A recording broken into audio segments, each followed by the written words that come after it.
à propos d'interdire le mal et de promouvoir le bien. Je voudrais bien vous amener à réfléchir à ce que ça implique.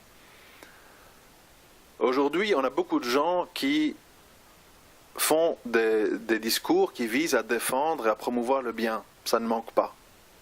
On vous dit comment se comporter avec vos parents, qu'est-ce qu'il faut faire, qu'est-ce qu'il ne faut pas faire, le bon comportement, la patience, l'endurance, la rahma, la sagesse, ikhlas, etc.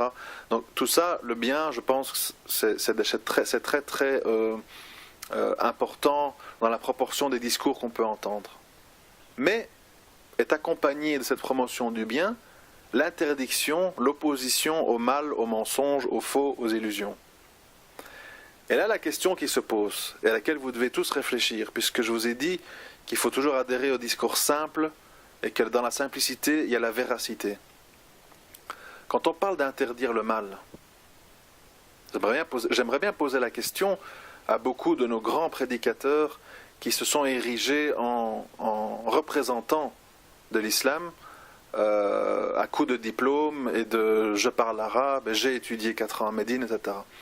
La question que j'aimerais leur poser, c'est quand on parle d'interdire le mal, de faire barrage au mal, quand on n'a pas une puissance, quand on n'a pas une dominance, quand on n'a pas des outils pour interdire le mal, comment vous allez faire?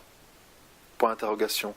Comment vous expliquez aujourd'hui qu'avec 1,5 milliard de musulmans dans le monde et un peu plus d'1 milliard de chrétiens, le mal n'est combattu nulle part.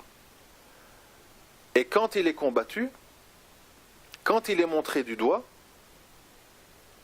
quand il est mis en évidence par des musulmans, des chrétiens, des gens qui ont des principes, qu'est-ce qu'on entend directement?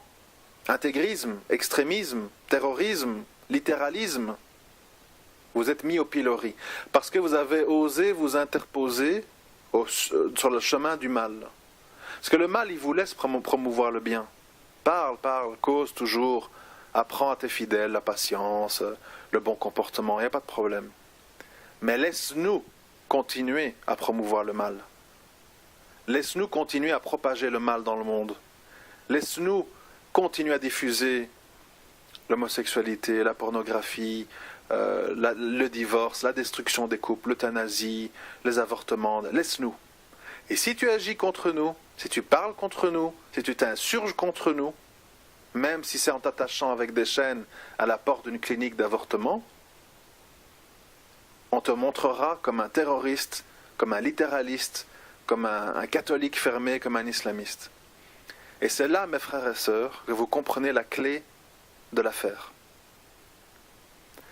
Tout mon discours, depuis maintenant des années, il vise à vous dire que parler du bien sans joindre à cela le fait qu'il faut s'interposer contre le mal, c'est un discours incomplet qui est même contre-productif puisqu'il vise à vous faire devenir complice du mal, puisqu'en devenant patient, gentil, bon comportement, vous ne vous révoltez pas, vous n'êtes pas violent, vous n'élevez pas la voix, vous ne manifestez pas, vous n'arrachez pas des affiches électorales en rue, vous ne faites pas des discours publics, etc., vous devenez un complice, puisque vous laissez la route ouverte au mal.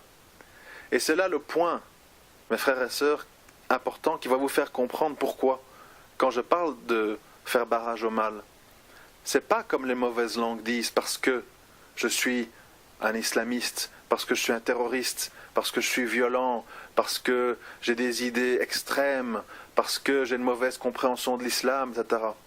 C'est parce que j'ai bien compris, en analysant la vie de tous les messagers, les prophètes que le Créateur a envoyés, que promouvoir le bien sans interdire le mal fait de nous des complices du mal.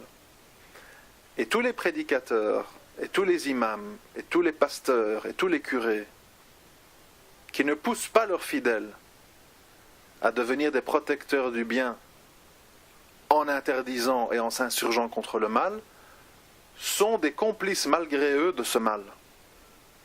Et donc mon discours n'est pas de l'intégrisme, c'est du bon sens.